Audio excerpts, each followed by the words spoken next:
Welcome to my channel Maxwell chemistry.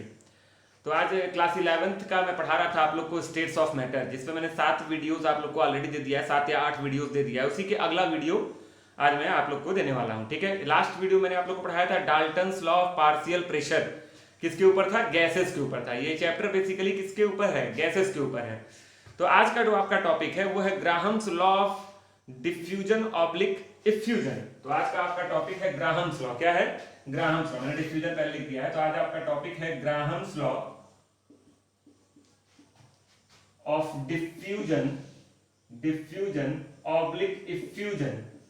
Diffusion oblique effusion. तो सबसे पहला टर्म, अच्छा, ये जो टॉपिक है Graham's law of diffusion oblique effusion, ये मोस्टली कंपटीशंस में इससे बहुत क्वेश्चंस आते हैं। ठीक है, तो इस टॉपिक को बिल्कुल भी स्किप मत करिएगा। ये आपके एनसीईआरटी के सिलेबस में शायद जो है ग्राहम्स लॉ नहीं दिया हुआ है, लेकिन कंपटीशन में आपका किसी भी तरह का इंजीनियरिंग का, मेडिकल का आप कंपटीशन एग्जामिनेशन दे रहे हैं तो उसमें ग्राहम्स लॉ से रिलेटेड कोई ना कोई क्वेश्चन है, आइदर थ्योरेटिकल और न्यूमेरिकल बनता जरूर है। तो सबसे पहले हमको ये क्लियर करना जरूरी है डिफ्यूजन क्या है और इफ्यूजन क्या है। तो पहले मैं आपको डिफ्यूजन समझाता हूँ। क्लास 9 से आप लोग पढ़ते चले आ रहे होंगे, फिर भी बहुत से लोग डिफ्यूजन नहीं बता पाते हैं क्या।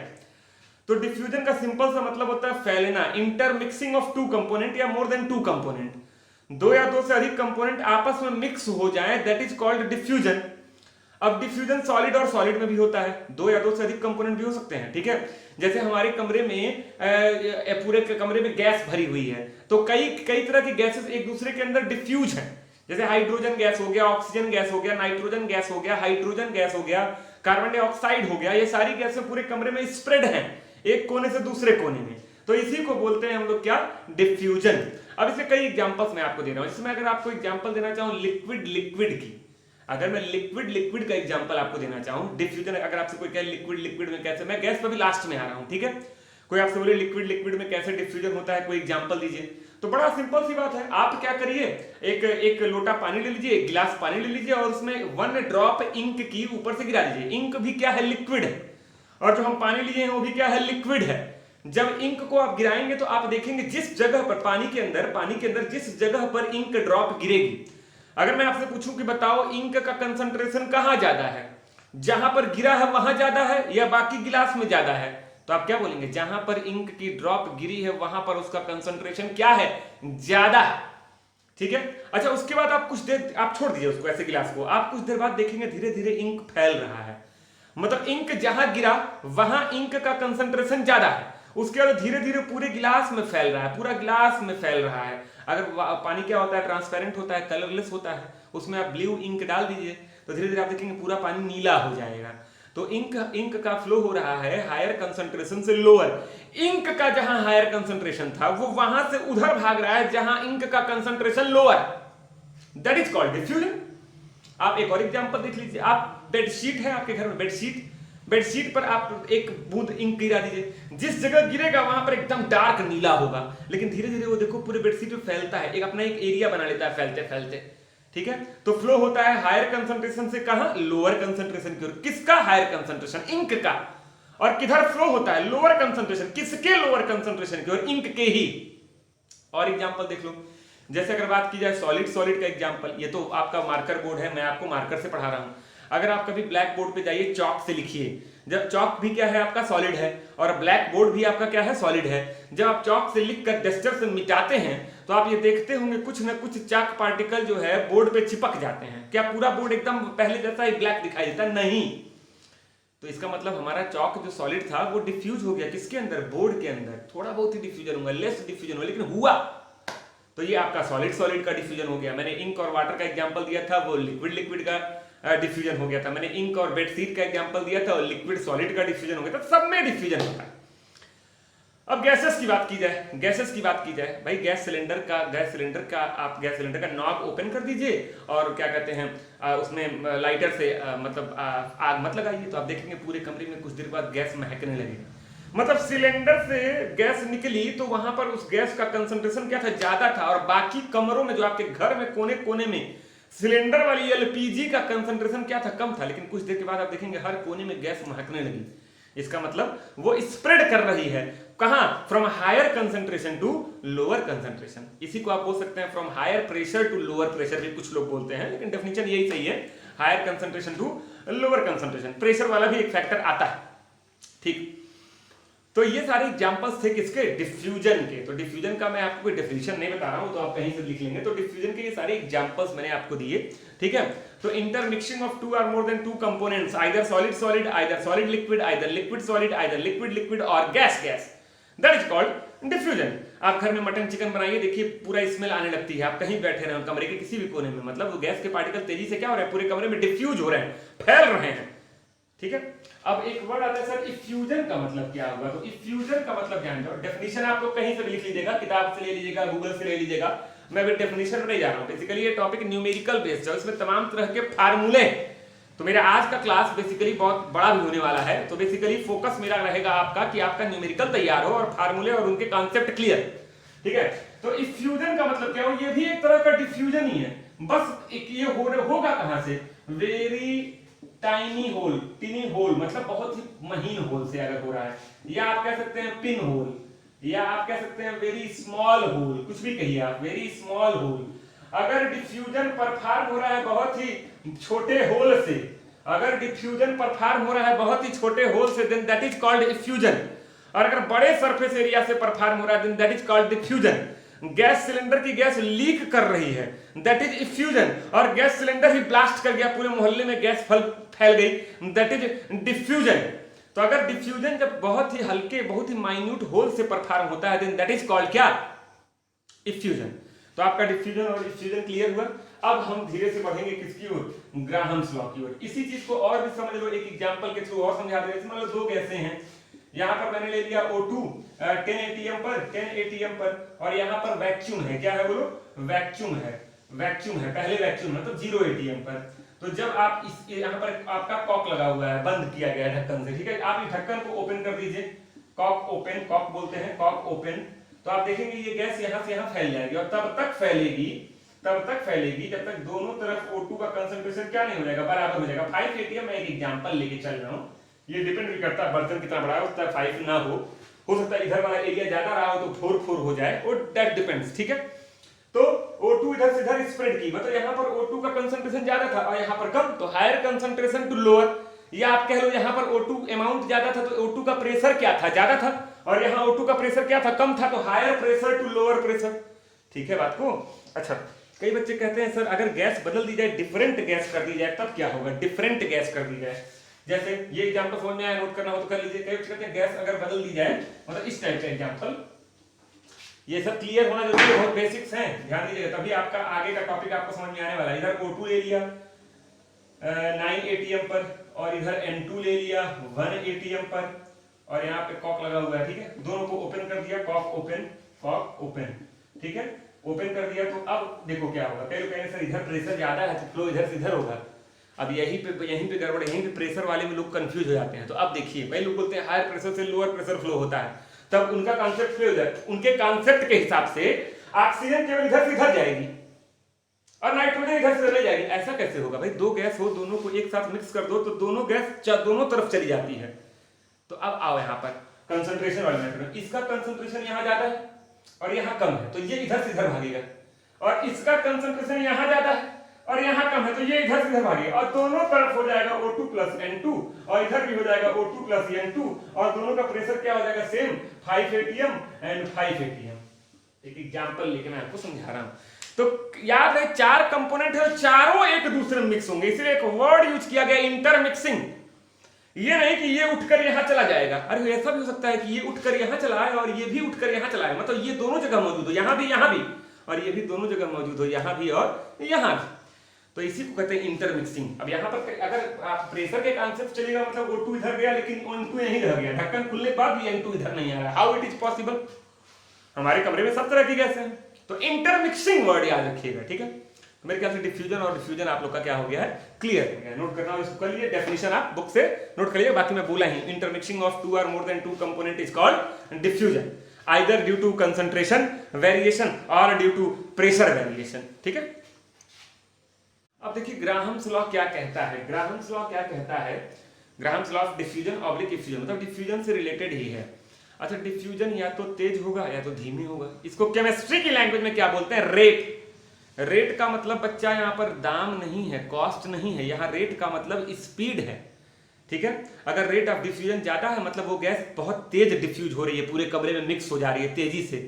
अगर रेट ऑफ डिफ्यूजन कम है तो गैस धीरे धीरे मिक्स हो रही है, 2 घंटा लगा रही है, 4 घंटा लगा रही है, लेकिन मिक्स हो रही है पूरे कमरे में। तो रेट ऑफ डिफ्यूजन को मैं रिप्रेजेंट करूंगा आर से। किससे रिप्रेजेंट करूंगा? आर से। अच्छा मान लो मैंने ऐसे 2 पार्टिकल बना दिया, एक ये और एक ये। बताओ इन दोनों में एक ही कंपोनेंट कौन हल्का है? ये भी लोहे का, ये भी लोहे का, तो ये आपका हल्का हो गया और ये आपका क्या हो गया? भारी हो गया। अच्छा तो कौन तेजी से दौड़ेगा? अगर एक बहुत पतला आदमी है और एक बहुत मोटा आदमी है, दोनों को एक साथ दौड़ा दिया जाए। स्पेशल कंडीशन मत लगा देना सर कि पतले वाले को बीमारी थी तो इसलिए वो नहीं दौड़ पाया, मोटे वाला रेस जीत गया। नॉर्मल कंडीशन की बात हो रही है, पतला आदमी है, एक मोटा आदमी है, दोनों को दौड़ा दिया जाए तो कौन तेजी से दौड़ेगा? पतला आदमी। मतलब जिसका मास कम होगा, जो हल्का होगा, जो हल्का होगा वो तेज भागेगा और जो भारी होगा वो धीरे धीरे भागेगा, धीरे धीरे भागेगा। तो जो हल्का होगा वो तेज भागेगा। अब हल्का और भारी का मतलब किससे है? मास से है। और केमिस्ट्री पढ़ रहे हैं तो केमिस्ट्री में मास कहने का मतलब होता है मॉलिक्यूलर मास। तो जिस गैस का मॉलिक्यूलर मास ज्यादा होगा वो धीमे धीमे डिफ्यूज होगी, और जिस गैस का मॉलिक्यूलर मास कम होगा वो तेजी से डिफ्यूज होगी। जैसे ओरली अगर आपसे कोई पूछ ले कि H2 और O2 में कौन तेज डिफ्यूज करेगा, कमरे के अंदर एक यहां से दोनों को छोड़ा जा रहा है, एक में हाइड्रोजन भरा है, एक में ऑक्सीजन भरा है, दोनों का ढक्कन खोल दी, तो कौन तेजी से कमरे में फैल जाएगा? हाइड्रोजन। क्योंकि इसका मॉलिक्यूलर मास क्या होता है? 2 और इसका क्या होता है? 32। मतलब हाइड्रोजन तेजी से डिफ्यूज होगा। तो the gas having lesser molecular mass will diffuse faster. Note कर लीजिए line, the gas having lesser molecular mass will diffuse faster. इसी चीज को ये चीज समझ में आ गया ना?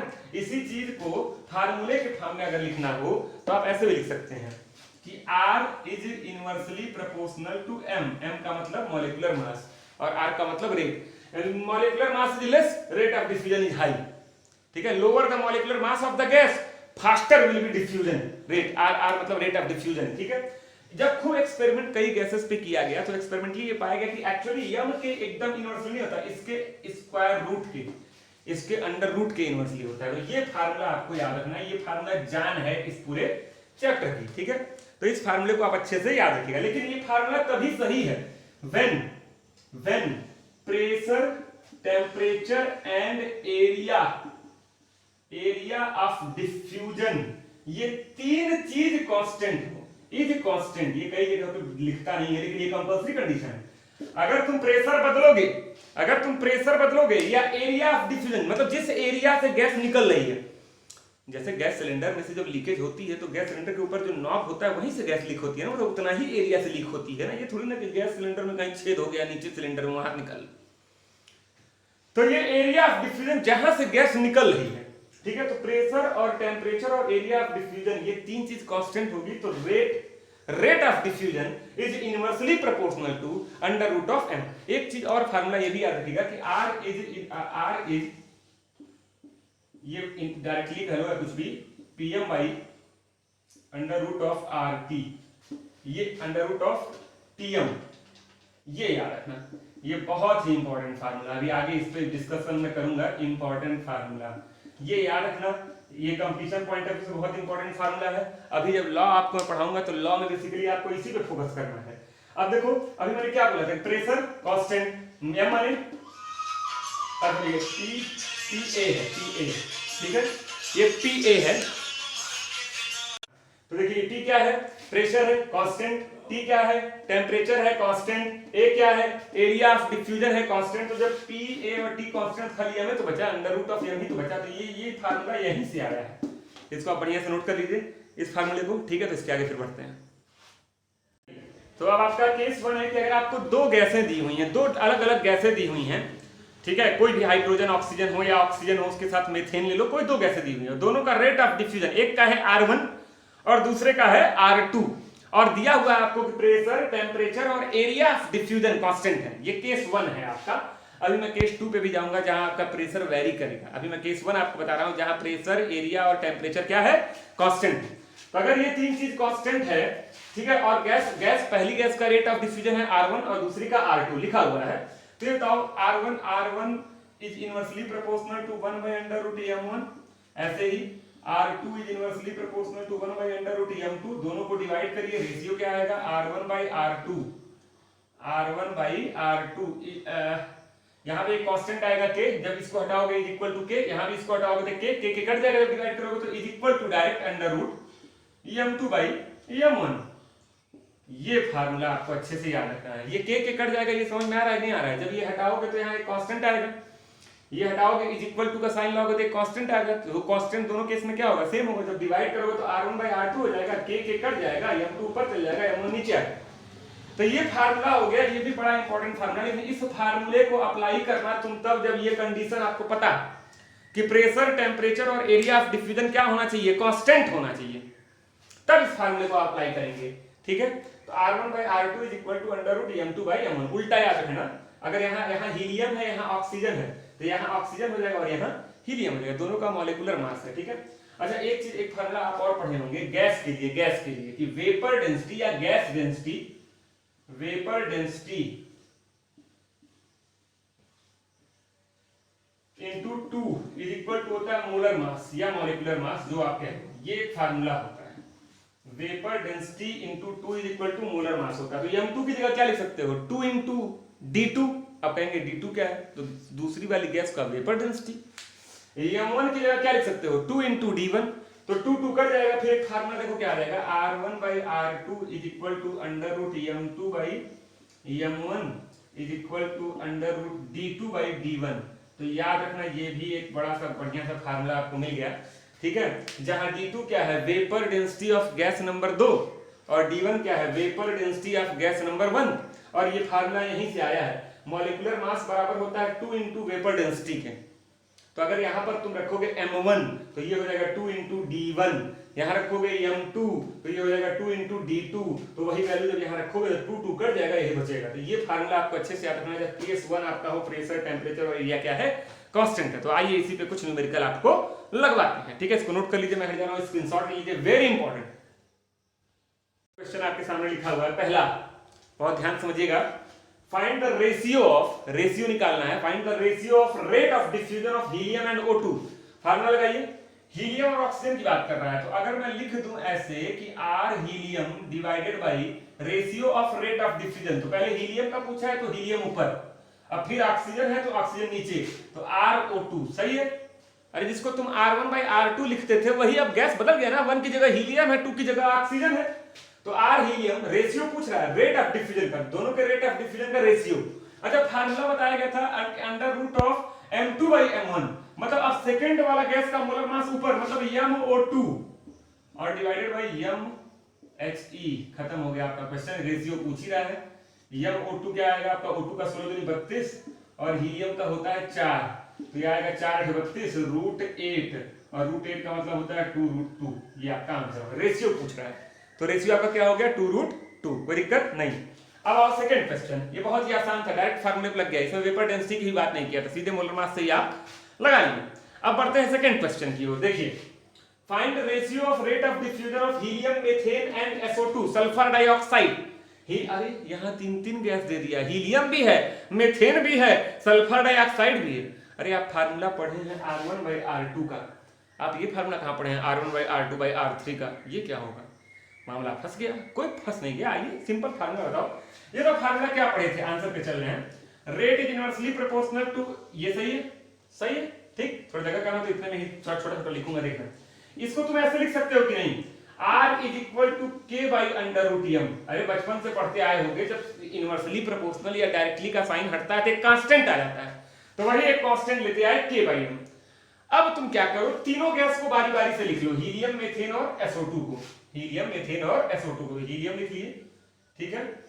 अच्छा, फिर क्या लिख लिए, मीथेन लिख लिए और फिर SO2 लिखिए। अच्छा, हीलियम का क्या होगा, हीलियम का जो रेट है, रेट की बात करें, रेट का ही रेशियो निकालना है, रेट ऑफ डिफ्यूजन का ही रेशियो निकालना, ध्यान देना। तो इसी फार्मूले को हम पकड़ के चलेंगे। तो R बराबर K/m, मतलब K by molecular mass of helium. तो हीलियम के नीचे तो लिख रहा हूं K/√4, हीलियम का होता है मास 4।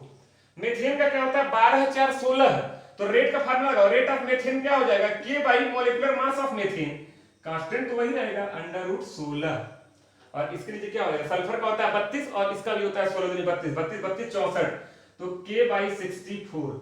भाई रेट ऑफ डिफ्यूजन का रेशियो निकालना है, 3 गैस का पूछे तो तीनों गैस ऐसे लाइन से लिख दिए, और R बराबर K/M होता है, तो रेट ऑफ मेथेन बराबर K by molar mass of methane, rate of sulphur dioxide बराबर K by molar mass of sulphur dioxide. तो हर गैस के नीचे उसका K by under root of उसका मोलर मास, इसका मोलर मास यहाँ, इसका यहाँ खत्म। अब तब में H2 लगा दिया, हमको रेट ऑफ डिफ्यूजन R का ही रेशियो निकालना था, लगा दिया H2। दिख रहा है कितना आसान लग रहा है। ऐसे ही IIT में एक बार क्वेश्चन आया था जिसमें 4 गैसें दी हुई थी और उन चारों का रेट ऑफ डिफ्यूजन का रेशियो पूछ रहा था और ऑप्शंस आपको 4 तरीके के दिए गए थे। लेकिन याद रहे, जैसे अगर गैस जिस ऑर्डर में दिया, हीलियम पहले दिया तो आप हीलियम को पहले रखना, फिर ये नहीं कि हीलियम SO2 और मीथेन कर दिए। तो जानते हो इसको सॉल्व करके भी एक आंसर आएगा और वो भी आपको ऑप्शन में मिल जाएगा। वो जानते हैं बच्चे इन गैसेस को लाइन से ऑर्डर में नहीं अरेंज करेंगे, कुछ ना कुछ बच्चे ऐसी गलती करेंगे। चलिए अब इसको देखो, के कट जाएगा, मेरे पास यहाँ नीचे जगह कम है तो मैं इधर लिख रहा हूँ, इधर इंप्लाई करके लगा दे रहा हूँ, इसी का रिजल्टेंट लिख रहा हूँ। तो यहाँ क्या बचेगा 1/2 रूट 4 क्या आएगा 2, तो 1 के कट गया, के कट गया, कट जाता है, तो 1/2 H2 1/4 रूट 16 का 4 आएगा, 1/4 H2 8 टाइम 64 1/8। अब 8 सबसे बड़ा नंबर है, 8 4 2 का एलसीएम 8 होता है, तो 8 से तीनों में मल्टीप्लाई कर दो, तो इसमें 8 से करोगे तो 2 चौको 8 4 आएगा, इसमें करोगे 2 आएगा, इसमें 8 8 कट जाएगा 1 आएगा, तो आपका आंसर हो गया 4:2:1। ये आपका आंसर हो गया। देखिए कितना आसान है, ये तो सिंपल फार्मूले से लग गया। इसमें थोड़ा हम गड़बड़ा रहे थे कि 3 गैस दिया है, ऐसे 4 देता तो हीलियम मीथेन सल्फर डाइऑक्साइड और उसके बगल में चौथा गैस और K by under root of molar mass की जगह उसका मोलर मास। देख लीजिए कितना आसान है, 3 गैसेस का पूछा है, आराम से तीनों का निकाल दिए। ये फार्मूला हमको पता था, इसको हटाए के आ गया, m की जगह तीनों रखते चले गए, कट पिट कर दिया और आंसर आ गया। देखिए आपको समझाते हैं meaning of rate of diffusion. Rate of diffusion का मतलब और भी कई तरीके से निकाला जा सकता है। मान लीजिए 2 गैसें आपको दी हुई हैं 1 और 2, ठीक है। तो ये तो गैस जब निकलती है किसी एरिया से तो उसका क्या निकलता है, वॉल्यूम निकलता है। आप रेट ऑफ डिफ्यूजन इस टर्म में भी बता सकते हैं कि किसी गैस का कितना वॉल्यूम डिफ्यूज कर गया और कितना समय लगा, मतलब वॉल्यूम और टाइम के रिस्पेक्ट में भी आप रेट ऑफ डिफ्यूजन निकाल सकते हैं। मोलर मास वाला पढ़ लिए हैं, वेपर डेंसिटी वाला पढ़ लिए हैं, अब उसके अलावा ही बता रहा हूं निकालने के तरीके। तो एक चीज इन टर्म्स ऑफ वॉल्यूम अगर आपको निकालना हो तो R1/R2, 2 गैसें हैं, दोनों का रेशियो बात कर रहे हैं, तो R1 का मतलब कि गैस 1 का कितना वॉल्यूम डिफ्यूज हुआ और कितना टाइम लगा। तो मान लो V1 वॉल्यूम डिफ्यूज हुआ और टाइम लगा T1।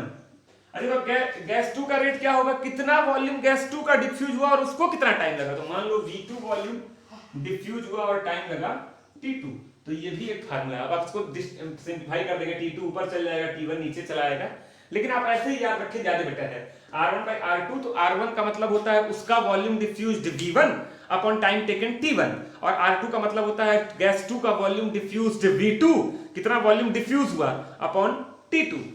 ठीक है, तो ये और दिस इज इक्वल टू आप लिख सकते हैं क्या, M2/M1। अरे इस फार्मूले को भूलना नहीं है, this is equal to D2/D1, इसको साथ में लिख चलना है। तो ये आपका एक तो बड़ा सा फार्मूला हो गया।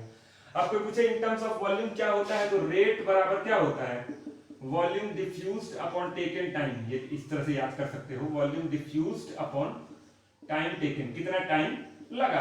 तो इसी फार्मूले का इस्तेमाल मैंने किया है, वॉल्यूम डिफ्यूज्ड V1 R1 जब निकालना है और टाइम टेकन T1, R2 निकालना तो volume diffused V2 time taken T2। तो ये फार्मूला भी आपको याद रखना है। दूसरा होता है in terms of distance travelled. In terms of distance travelled, competition में ही क्वेश्चन बहुत ज्यादा इससे बनते हैं। आपके 11th के होम एग्जामिनेशन लेवल पर हो सकता है इस पर क्वेश्चन न बने, जो अब बता रहा हूं ग्राहम्स लॉ पे, ठीक है, जो अब बता रहा हूं इस पे ध्यान दीजिएगा। तो time in terms of distance travelled, बहुत सी गैस होती है, गैस जब गैस आप यहां से एक पाइप के थ्रू गैस निकल रही है तो आगे बढ़ती है ना, आगे बढ़ती है कि नहीं बढ़ती है, जैसे आगे बढ़ती है तो कितना डिस्टेंस उसने ट्रेवल किया और कितना टाइम लिया, इस टर्म में भी आप रेट ऑफ डिफ्यूजन निकाल सकते हैं। तो याद रखना, तो R1/R2 क्या हो जाएगा आपकी, तुम लोग सोचो, खुद सोचो, वॉल्यूम की जगह डिस्टेंस ट्रेवल्ड हो जाएगा, तो D1/T1 divided by D2/T2 and this is equal to under root M2/M1 and this is equal to under root D2/D1। तो ये भी एक फार्मूला है, इसको भी खूब बढ़िया से याद रखना तुम लोग, ठीक है। ये D1 क्या है, डिस्टेंस बोल रहा हूं, नोट कर लो, D1 क्या है, distance travelled by gas 1, D1 distance travelled by gas 1 in time T1। D2 क्या है, distance travelled by gas 2 in time T2। और in terms of distance travelled क्या होगा, रेट बराबर क्या हो जाएगा, distance travelled by gas upon time taken, distance travelled by gas upon time taken. इसी चीज को आप एक टर्म में और निकाल सकते हैं, नंबर ऑफ मोल के टर्म में। किसके टर्म में, नंबर ऑफ मोल के टर्म में। तो ये दोनों आप नोट कर लीजिए, स्क्रीनशॉट ले लीजिए, फिर मिटाऊं मैं। हाँ तो अब मैं इसको मिटाऊं, हाँ मिटाते हैं। अब देखिए इसी को आप निकाल सकते हैं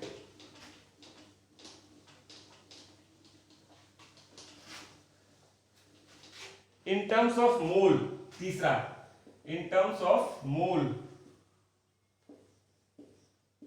तो R1 by R2 is equal to क्या हो जाता है, N1 by T1 divided by N2 by T2, और दिस इज इक्वल टू होता है सेम वही M2 बाई M1 और divided by D2 by D1। ये D याद रखना, ये D क्या है, डेंसिटी है। हाँ ये बताना, देखो मिटा दिया मैंने, भूल गया था। इसके पहले वाले फार्मूले में 2 बार D आ रहा था ना, एक D का मतलब डिस्टेंस ट्रेवल्ड था और एक D का मतलब आपका वेपर डेंसिटी था। तो यहाँ D का मतलब वेपर डेंसिटी है, डिस्टेंस ट्रेवल्ड मत समझ लेना, ठीक है। हाँ तो ये भी एक फार्मूला है। N1 का मतलब number of moles of gas 1 diffused, N2 का मतलब number of moles of gas 2 diffused. तो ये फार्मूले भी आपको याद रखने हैं, ठीक है। तो ये 3 फार्मूले हो गए। अब इस पर भी कुछ न्यूमेरिकल आपको मैं लगवा देता हूँ, नोट कर लीजिए। ये 2 न्यूमेरिकल आपके सामने लिखा हुआ है, वीडियो बड़ा हो रहा है तो थोड़ा तेज में चल रहा हूँ, ठीक है। कोई दिक्कत होगा तो आप कमेंट करके मुझसे पूछ लीजिएगा, ठीक है। तो देखिए आपको देखिए 20 ml of helium diffused in 5 second, find the volume of O2 diffused in 10 second. चलो भाई आप फार्मूला पढ़े होंगे, आंसर की ओर चलते हैं। R1 by R2 is equal to क्या होता है, वॉल्यूम दिया हुआ है तो V1 बाई, डायरेक्ट लगा रहा हूं, V1 बाई T1, फार्मूला अभी बताया हूं कुछ देर पहले, उसको देख लेना। तो V1 बाई T1, तो V1 20 है और T1 कितना समय लग रहा है, 5 second, divided by V2 by T2। तो find the volume of O2 पूछ रहा है, तो यहां लिख दिए V2 मतलब 2 मतलब O2 diffused in 10 second divided by 10, और दिस इज इक्वल टू होता है मोलर मास। तो नीचे V2 कौन है, ऑक्सीजन, तो ऑक्सीजन का मोलर मास ऊपर रखोगे 32 डिवाइडेड बाई हीलियम का नीचे रखोगे 4। अब इसको सॉल्व कर लो, इस चीज को सॉल्व कर लो, नहीं समझे। V1 बाई T1 पर upon V2 by T2 is equal to 32/4, 32/4 क्या आएगा, 2√2 आएगा, ये आपका 8 आ जाएगा। और ये देखो 10 ऊपर चल जाएगा 200, अब ये आपका आ जाएगा 4 4 40/V2, 5 को 20, 4 10 40 40/V2, देखो क्या आएगा 40/V2 इज इक्वल टू, ये आएगा 4/32 2√2। इसको सॉल्व कर लोगे तुम्हारा V2 बराबर क्या आ जाएगा, V2 बराबर आपका आ जाएगा 10√2 मेरे ख्याल से। इसको चेक करना है, ठीक है, कैलकुलेशन तुम कर लो, मेरा काम था केवल फार्मूले को समझना, ठीक है। सेकंड न्यूमेरिकल देखिए सिंपल था। आइए M2 वाला फार्मूला लगाए हैं, M2 बाई M1, उस फार्मूले को भूलना नहीं है, वही हर जगह क्वेश्चन जाके आपका सॉल्व करा देगा, ठीक है। अब यहाँ पर याद रखो 24 ग्राम H2 diffused in 5 second, find the mass of oxygen diffused in 10 second. Oxygen का मास पूछ रहा है, मास वाला कोई फार्मूला पढ़ाया हूं क्या, अरे मास वाला नहीं पढ़ाया हूं, मोल वाला तो पढ़ाया हूं। और मोल का फार्मूला क्या होता है, weight in gram divided by molecular weight. तो आइए वो फार्मूला लगाते हैं, देखो क्या हो जाएगा R1 बाई R2। तो इसका मतलब ही पहले गैस कौन है, हाइड्रोजन, तो हाइड्रोजन का मोल ऊपर, तो 24 ग्राम मास दिया है, सुन रहे हो ना, 24 ग्राम मास दिया है, और इसका मोलर मास क्या होता है 2, तो 24/2 कितना मोल हो जाएगा, 12 मोल। तो मैं डायरेक्ट रख रहा हूं 12 मोल, और divided by time taken 5 second. Mole of hydrogen ऊपर करीब 24 डायरेक्ट रखो, 24 ग्राम उसका मास दिया है, मोलर मास होता है 2, तो 24/2 12 मोल हुआ। अब 5 सेकंड लग रहा है तो 12/5। अब दूसरे गैस पे आओ, find the mass of oxygen, तो नहीं पता हमको, तो मैं क्या लिख रहा हूं x, और डिवाइडेड बाय 32। O2 का मोलर मास क्या होता है 32, x उसका ग्राम मास है, तो x/32 और बटे 10, तो x/32 गुणे 10, नहीं समझे, 2 बार बटे होता है तो नीचे गुणा हो जाता है, और this is equal to molar mass. तो O2 का मोलर मास ऊपर, O2 सेकंड वाली गैस है ऊपर, और H2 का 2 नीचे। इसको सॉल्व करो तो क्या हो जाएगा तुम्हारा, ये ऊपर चल जाएगा, ये नीचे आ जाएगा, तो ये आपका हो जाएगा इंप्लाई करके 12 गुणे 10 गुणे 32 बटे 5x, और ये आएगा 16 मतलब 4। इसको सॉल्व करके क्या निकाल दोगे, x। अरे इसको सॉल्व कर लोगे ना, इसको सॉल्व करके आप क्या निकाल लेंगे, x। तो ये आपका क्या हो गया, आंसर हो गया। तो 2 बहुत ही बढ़िया क्वेश्चन आपको लगवाया मैंने, ठीक है। तो याद रखना, कभी मास भी पूछ सकता है, रेट ऑफ डिफ्यूजन में मोल भी पूछ सकता है, बहुत से फार्मूले आपको बताए गए हैं, ठीक है। कंपटीशन पॉइंट ऑफ व्यू से वेरी इंपॉर्टेंट, इसको भी आप स्क्रीनशॉट ले लीजिए, नोट कर लीजिए। देखिए इस टाइप का क्वेश्चन बहुत ज्यादा पूछता है। Ammonia and HCl were introduced in a cylindrical tube of 200 centimeter ठीक है, मतलब एक सिलिंड्रिकल ट्यूब है, वैसे अपने मन से लिखा हो तो उसका बहुत सही लैंग्वेज फॉर्म में लिखा हो, एक सिलिंड्रिकल ऐसे ट्यूब है और इस ट्यूब की लंबाई क्या है 200 सेंटीमीटर, 200 सेंटीमीटर लंबा है। ठीक है, एक तरफ से एक होल बनाकर अमोनिया पास कर रहे हैं। याद रहे एरिया ऑफ डिफ्यूजन कांस्टेंट है, हम केस 1 में चल रहे हैं जहां प्रेशर कांस्टेंट है, टेम्परेचर कांस्टेंट है और एरिया ऑफ डिफ्यूजन क्या है कांस्टेंट। और दूसरे छोर से हम होल बनाकर पास करा रहे हैं HCl। अच्छा, अमोनिया का मोलर मास क्या होता है 17 और HCl का क्या होता है 35.5 और एक जोड़ोगे तो 36.5। चलो तो कौन हल्का है, कौन हल्का है? अमोनिया हल्का है और ये भारी है, मतलब ये तेजी से बढ़ेगा आगे और ये धीरे धीरे बढ़ेगा। कहीं पर दोनों मिलेंगे, मान लो आधे से अधिक दूर अमोनिया आ जाएगा, अमोनिया तेज चलेगा, मान लो यहाँ पे मिल गए, ये मीटिंग पॉइंट है दोनों का, क्या है मीटिंग पॉइंट है। तो ये तो जहां पर ये मिलेंगे वहीं पर केमिकल रिएक्शन होगा और बनेगा अमोनियम क्लोराइड, और यही अमोनियम क्लोराइड क्या क्रिएट करता है व्हाइट फ्यूम। क्या क्रिएट करता है व्हाइट फ्यूम। पूछा है ना at what distance white fume appear will appear. इधर से अमोनिया गया, इधर से HCl का, दोनों जहां मिलेंगे वही रिएक्शन होकर बना लेंगे अमोनियम क्लोराइड और ये सफेद रंग का धुआं क्रिएट करता है व्हाइट फ्यूम। अच्छा, अब पूछ रहा बताओ ये लंबाई कितनी है एट व्हाट डिस्टेंस, चाहे इधर से बताओ चाहे इधर से बताओ।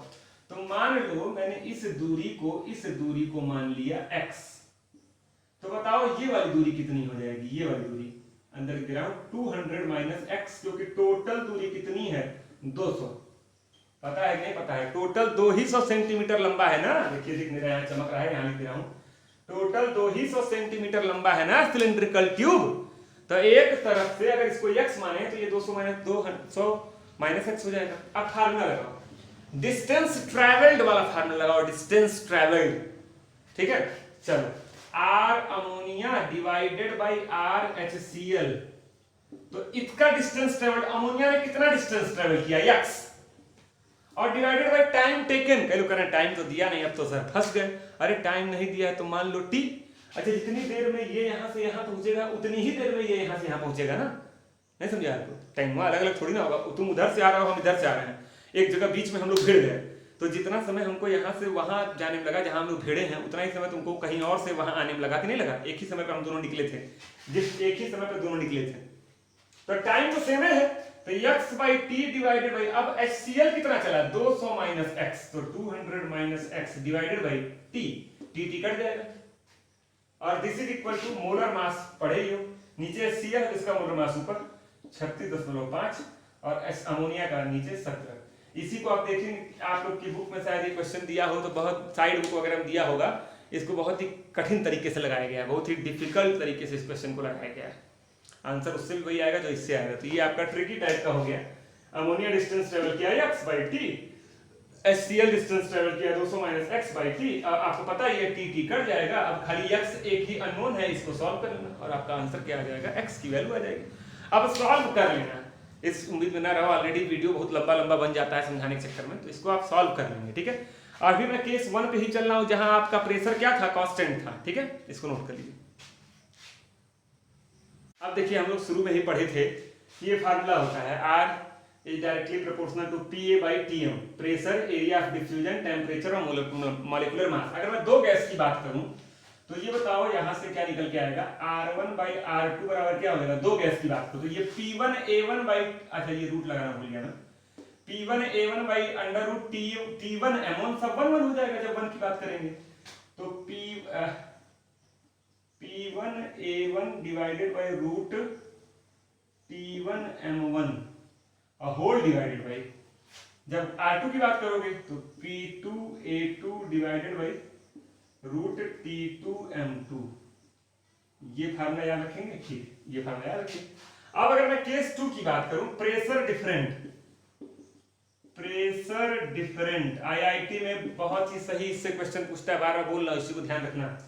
और फिर मैं बोलूं प्रेशर डिफरेंट है लेकिन एरिया और टेम्परेचर कांस्टेंट है, तो एरिया और टेम्परेचर कांस्टेंट, तो एरिया कट जाएगा एरिया से और टेम्परेचर कट जाएगा टेम्परेचर से, और M2 ऊपर चल जाएगा M1 और P1 बाई P2। देखो क्या आ जाएगा, R1 बाई R2 बराबर हो जाएगा P1 बाई P2 और रूट M2 बाई M1। ये एक फार्मूला है अगर प्रेशर डिफरेंट है तब। कुल मिलाकर हाई फार्मूला याद रखो सबसे बढ़िया है हाई फार्मूला। अब R1 बोलेगा सब चारों 1 हो जाएगा, R2 बोलेगा चारों 2 हो जाएगा, डिवाइड कर देना। अब न्यूमेरिकल आया चाहे आईआईटी में आवे चाहे सुपर आईआईटी में आवे, कहीं भी क्वेश्चन आए, ये तो बताएगा ना क्वेश्चन में कि प्रेशर कांस्टेंट है, एरिया कांस्टेंट है, जो कांस्टेंट होगा वो टर्म हट सकेगा। एरिया कांस्टेंट A1 A2 गायब, प्रेशर कांस्टेंट P1 P2 गायब, टेम्परेचर कांस्टेंट T1 T2 गायब, खट से M2/A1 फार्मूला बन जाएगा जो शुरू में बताया था। बोलेगा प्रेशर भी डिफरेंट है, कांस्टेंट नहीं है, तो ये फार्मूला बन के आ जाएगा। ठीक है, तो आप कमेंट करिए, अलग अलग फार्मूला याद करिए, डायरेक्ट आप इसको याद रखिए, इसी से सब फार्मूला निकाल लीजिए, आपके ऊपर हट जा रहा है, स्क्रीनशॉट ले लीजिए खटाक से। चलिए देखिए इस क्वेश्चन में 20 ml ऑफ हीलियम, वॉल्यूम की बात कर रहा है, दिमाग में रखना, इन 10 सेकेंड टाइम की बात कर रहा है, प्रेशर ऑफ 2 atm, प्रेशर की बात कर रहा है, फाइंड द वॉल्यूम, वॉल्यूम पूछ रहा है, एक मतलब एक V1 हो जाएगा तो एक V2 हो जाएगा, डिफ्यूज इन सेम टाइम, मतलब पहला टाइम भी 10 सेकंड है, दूसरा भी 10 सेकंड होगा, एट प्रेशर ऑफ 1 atm, मतलब दो प्रेशर दिया है, एक यहाँ एक यहाँ, कुछ समझ में आया? प्रेशर वेरी कर रहा है, एक बार 2 atm है, एक बार 1 atm, अभी तुरंत प्रेशर वेरी करता है, वो फार्मूला आपको बताएं। देखिए आइए फार्मूला लगाते हैं, R1/R2, पहले तो वॉल्यूम और फार्मूला लगाओ, V1/T1 मतलब 20/10 डिवाइडेड बाई V2/T2, मतलब V2 नहीं पता है तो V2/10, सेम टाइम बोला है तो 10 अगर पहले टाइम है तो बाद में वही होगा, दिस इज इक्वल टू। अब प्रेशर वाला फार्मूला लगाओ, प्रेशर वाले फार्मूले में क्या था, P1/P2 और अंडर रूट ऑफ M2/M1, अभी जस्ट बताया हूं, 1-2 मिनट पहले जाके देख लो। ठीक है, तो P1/P2, तो P1 2 है और P2 1 है, पहले वाला 2/1 और अंडर रूट M2/M1, तो ये 1 atm किसका है, मेथेन का, तो 16 और दूसरा गैस हीलियम बटे 4, इसी को सॉल्व कर लोगे, 10 से 10 कट गया, क्या बचा 20/V2 और यहाँ क्या बचा 4 × 16 2 दूनी 4, तो V2 बराबर क्या आ गया, V2 बराबर क्या आ गया 5 ml। कैलकुलेशन बार बार आप ये हर क्वेश्चन में R1/R2 लिख रहे हैं, लेकिन उसकी वैल्यू तो कहीं दिया ही नहीं है। अरे भाई R1/R2 लिखेंगे क्योंकि उसी के सारे फार्मूले हैं, वॉल्यूम दिया था तो वॉल्यूम वाला फार्मूला लिख लिए, फिर प्रेशर दिया है अलग अलग तो प्रेशर वाला फार्मूला लिख लिए, अब फिर दोनों को सॉल्व करके अपना आंसर निकाल लिए। तो ये लगभग एक टॉपिक मैंने आपका ग्राहम्स लॉ ऑफ डिफ्यूजन और डिफ्यूजन खत्म कर दिया। खूब क्वेश्चन लगाइए, जितना संभव था, ऑलरेडी आप देख रहे होंगे इसमें बहुत सी चीज़ें आपको समझानी पड़ी, बहुत ढेर सारे फार्मूले आए, उसके बावजूद भी मैंने 6-7 न्यूमेरिकल लगवाया है। तो आप क्वेश्चन लगाते रहिए, ठीक है। और क्या कहते हैं, इस चैप्टर के पुराने वीडियोज़ को और क्लास 11th के मैंने chapter 1 some basic concept of chemistry, आपका structure of atom, 2 chapter already पूरा कंप्लीट करा चुका हूँ। इन दोनों के वीडियोस को आपको देखना हो या इस चैप्टर के पुराने वीडियोस को आपको देखना हो तो ऊपर आपको आई बटन दिख रहा होगा, उस आई बटन को दबा दीजिएगा, वहाँ पर सारे आप इसी वीडियो में ऊपर आप आई बटन देख रहे होंगे, उसको टच करेंगे तो आपको सारे वीडियोस 11th के मिल जाएंगे और वहाँ से आप इसको देख लेंगे। इस चैप्टर को खूब बढ़िया से तैयार कर लीजिएगा, पढ़ते रहिएगा, कहीं कोई दिक्कत होगी तो कमेंट करके बताइएगा, ठीक है। और चैनल को अगर अभी तक सब्सक्राइब नहीं किए तो कर दीजिएगा। Thank you.